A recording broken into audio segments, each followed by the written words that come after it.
Salut, j'espère que tu vas bien. Alors, dans cette vidéo, je vais te parler comment j'économise 40% sur ma facture de nourriture. Comment est-ce que je fais des économies?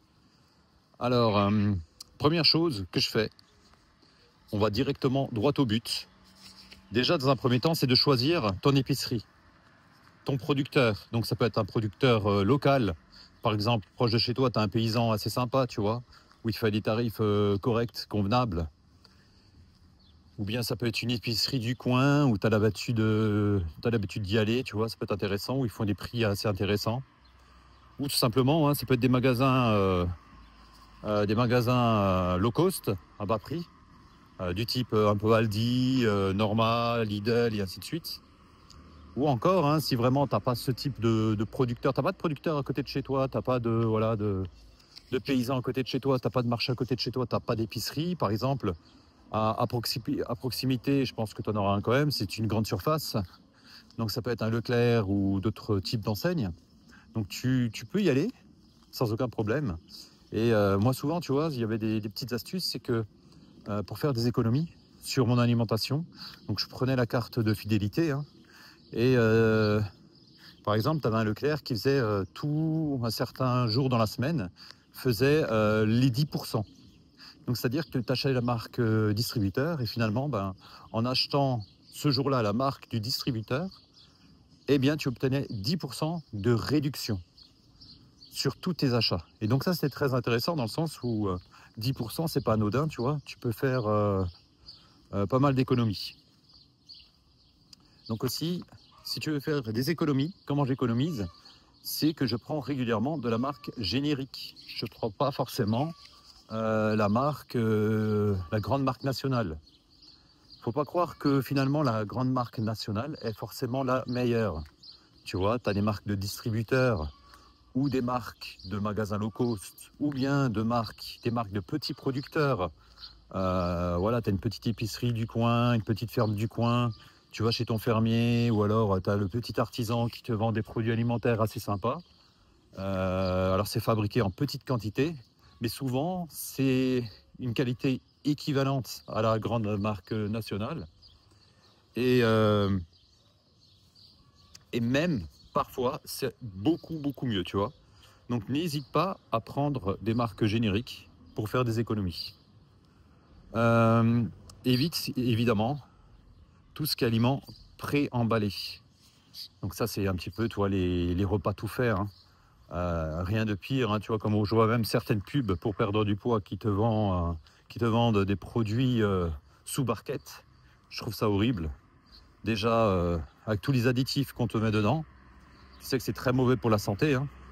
Donc évite tout ce qui est pré-emballé et privilégie en priorité tout ce qui est aliments bruts. Donc légumes, légumes frais naturellement, hein, ou surgelés, ou même légumes en conserve, mais dans tous les cas, privilégier les aliments bruts. Pareil pour les céréales, hein. Euh, Pâtes, riz, des choses comme ça. Alors, les pâtes, c'est transformé, mais bon, tu pourrais prendre du blé, du riz, des lentilles, des légumes secs, et ainsi de suite. Ça, c'est très bien pour ton portefeuille et surtout très bon pour ta santé. Planifie tes repas. Donc, crée une liste de rappels. Ça, c'est important aussi parce que si tu fais pas ça, tu vas aller au magasin, tu vas te laisser avoir par les promotions. Tu sais, tout est étudié pour que tu dépenses plus lorsque tu fais tes courses. Et puis, par exemple, voilà, lorsque tu as faim, tu y vas le ventre vide, eh bien, tu risques de faire des achats impulsifs. Et rien de pire que de faire tous les rayons du magasin lorsque tu n'as rien préparé, parce que tu vas perdre du temps, tu vas dépenser de l'argent supplémentaire, et c'est dommage, quoi, tu vois. Donc, autant aller droit au but avec ta liste de courses. Alors maintenant, tu as pas mal d'applications, hein. Personnellement, j'utilise l'application rappel de mon téléphone. Tu as d'autres types d'applications spécifiques sur Android ou sur iPhone qui te permettent directement d'aller droit au but. Et en plus de ça, ils te les catégorisent, ils te les hiérarchisent. Donc ça, c'est vraiment génial, quoi. Comme ça, tu gagnes du temps, c'est un gain d'argent, et voilà, c'est beaucoup plus pratique. Fais attention aussi au prix. Donc en général, fais attention aux promotions parce que des fois, les promotions sont piégeuses. Donc fais attention. Pareil, alors c'est des trucs basiques, hein. Mais bon, pour ceux qui connaissent pas, et je pense au niveau du rappel, ça peut toujours être intéressant.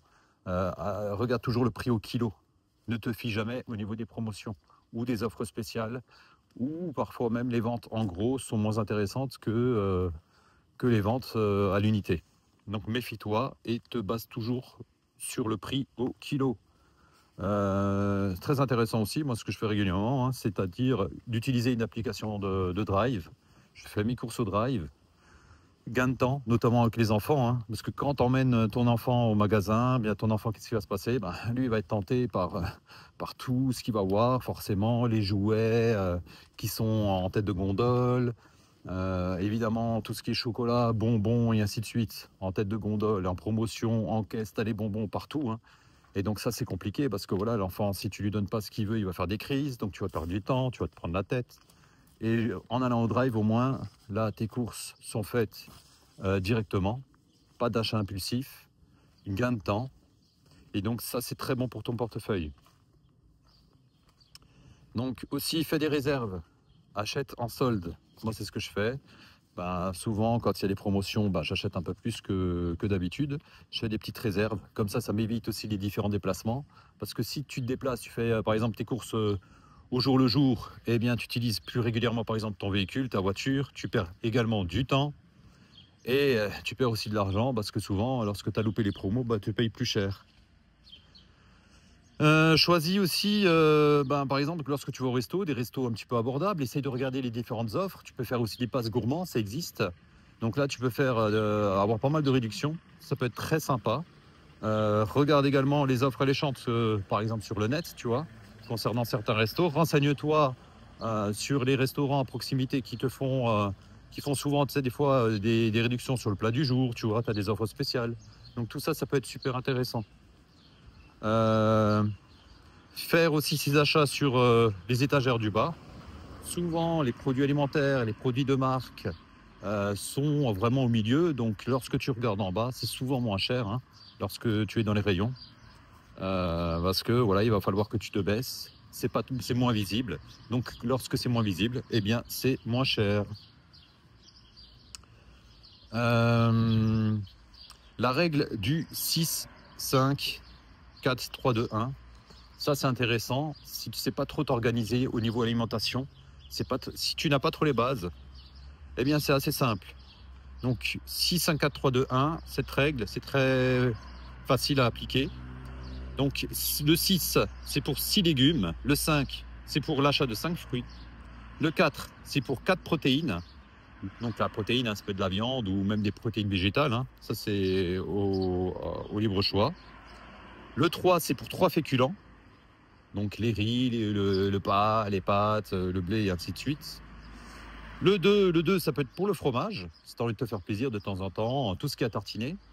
Et le 1, c'est un achat plaisir. Parce qu'on estime que dans la vie, ben voilà, il faut se faire plaisir, c'est très très important. Moi, c'est ce que j'applique, hein. Par exemple, tu vois, pendant la semaine, je fais attention. Je me laisse quand même une journée dans la semaine où je me fais plaisir, tu vois. C'est la base. Parce que si tu te restreins tout le temps, c'est pas trop marrant, tu vois. Donc, cette règle du 6, 5, 4, 3, 2, 1, ça peut être très intéressant. Ensuite, cuisiner à partir de 0. Donc ça c'est intéressant aussi, cette fameuse petite règle, dans le sens où cuisiner à partir de 0, c'est-à-dire qu'il va falloir que tu prennes des aliments bruts.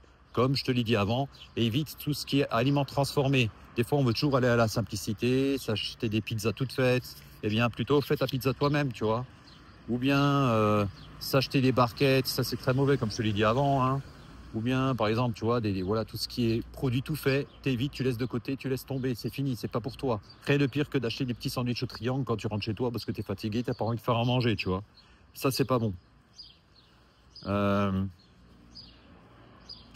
Alors, aussi, ce que tu peux faire, et ce qui est un bon conseil, c'est utiliser les restes. Comme ça, tu vois, éviter le gaspillage. Donc, pareil, hein, tu peux aussi râper et trancher, par exemple, ton propre fromage, tu vois. Tu peux aussi couper tes légumes. Parce que lorsque tu coupes tes légumes toi-même, tu râpes ton propre fromage. eh bien ça coûte moins cher. Donc ça encore, tu vas faire des économies sur le portefeuille. C'est comme ça que moi je fonctionne. Faire tes repas à la maison, notamment tes repas préférés, tu vois, de temps en temps avec la famille, c'est intéressant de faire ses propres recettes. Toi, par exemple, je sais pas, moi, t'as envie de crêpes, c'est toujours plus intéressant de faire peut-être une petite tarte aux pommes, ou faire ses crêpes, ou faire un petit repas, un bœuf bourguignon à son domicile, chez soi, plutôt que d'aller au restaurant. Tu vas faire des économies par rapport à ça, tu vois. Et puis en même temps, tu vas partager un bon moment avec ta famille. Toujours aussi avoir donc des restes, et donc des restes, c'est-à-dire que lorsque tu rentres chez toi, des fois, tu vois, tu es fatigué, tu as passé une sale journée, des fois, tu n'as pas envie de te faire à manger, ce qui est tout à fait normal, on est humain. Donc, si tu n'as rien préparé à l'avance, si tu es mal organisé, qu'est-ce qui va se passer? Soit tu vas aller t'arrêter dans le doner kebab du coin, ou alors tu vas aller au plus simple, tu vas ouvrir ton congélateur, tu vas prendre une pizza surgelée ou une quiche surgelée ou je ne sais quoi encore, et tu vas te la faire.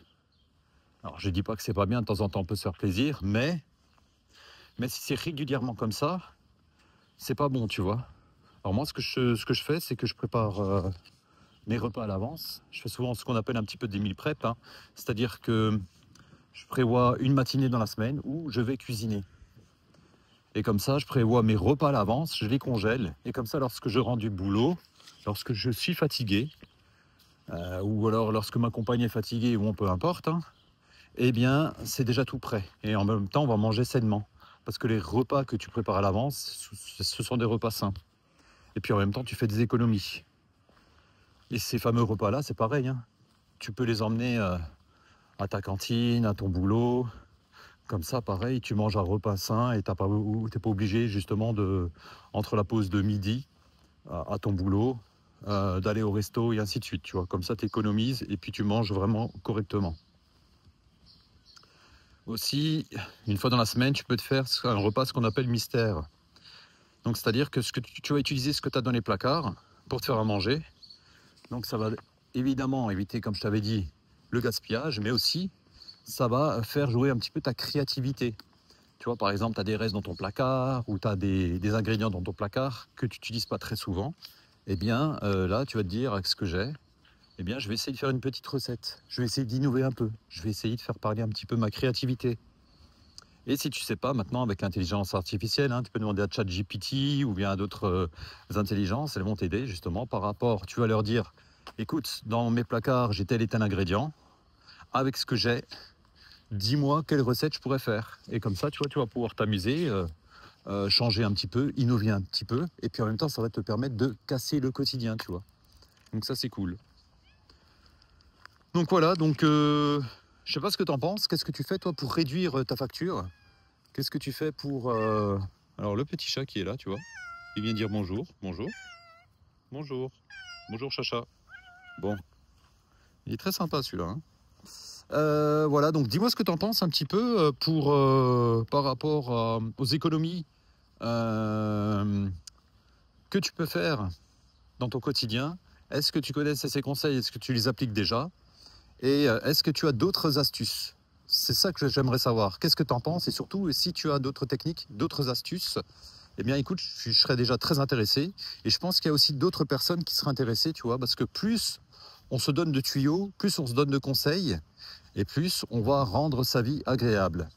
Voilà, bah écoute, je te laisse. J'espère que cette petite vidéo t'a plu. N'hésite pas à me laisser un petit pouce bleu. À très bientôt. Salut chez toi.